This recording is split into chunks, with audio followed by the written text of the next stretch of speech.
बहारी माता अंजनी त पीछे हनुमत ठुनु केले हो। अंगना बहारत माता अंजनी त पीछे हनुमत ठुनु केले हो। मैया काहे के अंगना बहारू जनना बनावेलू हो। मैया काहे के अंगना बहार जनना बनावेलू हो। पूर्व दिशाए कलाल तउहे तोहरे भोज हो। पूर्व दिशाए कलाल तउहे तोहरे भोजन हो। सखिया सुनत सुनत हनुमत उड़ी गईले सूर्य के निगली गईले हो। ये सखिया सुनत सुनत हनुमत उड़ी गईले सूर्य के निगली गईले हो।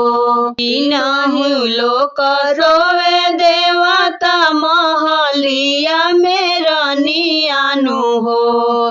तीनों लोक रोवे देवता महलिया में रानियानु हो। सखिया गौशाला रोवे सब गैया तब दुनिया अन्हार भइले हो। ये सखिया गौशाला रोवे सब गैया त जग अंधियार भइले हो। हाथ जोड़ी मैया खड़ी भइली बिनती बहुत करी हो। हाथ जोड़ी मैया खड़ी भइली बिनती बहुत करे हो। बेटा उगलना सूरज भगवान त दुनिया अन्हार भइले हो।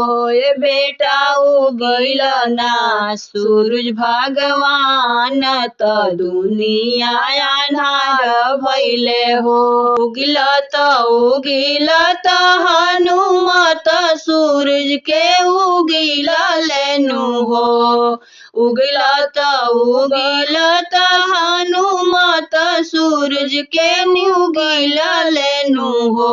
सखिया गौशाला सुखी सब गैया महलिया में रानियानु हो। ये सखिया सुखी सब गौशाला गैया महलिया में रानियानु हो। सखिया देवलोक में सुखी सब देवता नगरिया में लोगवानु हो। ये सखिया देवलोक में खुशी सब देवता नगरिया में लोगवानु हो।